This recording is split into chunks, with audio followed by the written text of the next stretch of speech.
Hey guys, Nick Espinosa, your chief security fanatic here, and today I'm asking the question, are you boring? If you're not sure, artificial intelligence can actually help confirm that you are boring, and a whole bunch of other personality traits if you're not boring. Now, here's what's going on. Facial recognition technology can now determine a person's personality by analyzing an emotionless selfie, and this is according to a study. Now, researchers built an artificial neural network that assessed 128 different factors of a person's face, such as width of the mouth and height of the lips or eyes, and on and on. Now, it used data from these readings to categorize a person based on 5 personality traits: conscientiousness, neuroticism, extroversion, agreeableness, and openness. And I would assume boring is thrown in there too, because quite frankly, I think we all know boring people. When compared to questionnaires filled out by the volunteers, the AI was accurate 58% of the time. So obviously they're still improving this, but that's a pretty good number, in terms of guessing. Scientists used a well-established method to categorize personalities using the Big 5 traits method, which apparently is one of the big ones, like Myers-Briggs, like that kind of thing. And the system was found to be more accurate on women than on men, apparently, and basically was best on recognizing conscientiousness.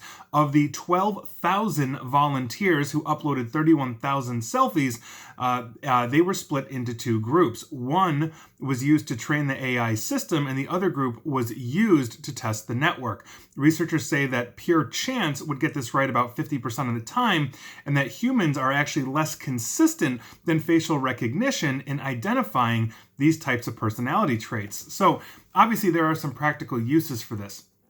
The system could help, let's say, bosses identify the most suitable job applicant. It may also improve the selection of your best match on a dating website, for example. So let's say my picture's up there and your picture's up there and we're both single. Maybe we match because the AI says, well, Nick looks this way and she looks this way, so now we should match, and all of that. Those kinds of things are what they are talking about.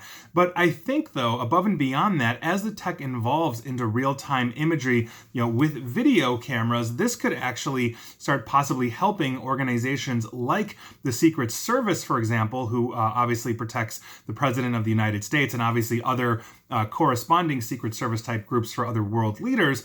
This might be able to scan a crowd and pick out a would-be assassin or something, because as they are looking at these 5 core traits, we can also start combining this with emotions. And on the darker side, I could see this basically used with facial recognition to not only falsely ID a suspect, but also to assign the wrong personality trait.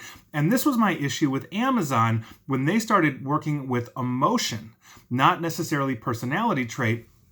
Is that if you have a false ID on a suspect, and then that suspect, let's say, is falsely tagged for emotions, if you basically tag that individual with the wrong personality as well, this might be a shoot first and ask questions later, because the AI has confirmed that this individual is a threat to a law enforcement officer, something along those lines. Or maybe you get kicked out of a concert venue, because the concert venue is continuously scanning facial recognition and assigning these kinds of things. That actually happened in China, where China caught one of their 10 most wanted through facial recognition at a concert of 60,000 people. And so we know that this is a very real possibility in the future. But FYI, you can now confirm what you think you are personality-wise, and the artificial intelligence will do that for you. And I thought that was pretty interesting, but I think there are some real practical and serious ramifications and applications for this technology. So I'd love to hear your thoughts on this, but this is your news of the day. And please like, share, follow me here on Facebook and Twitter at NickAESP, and please feel free to subscribe to me at YouTube as well. And as always, stay safe and stay online. Thanks, guys.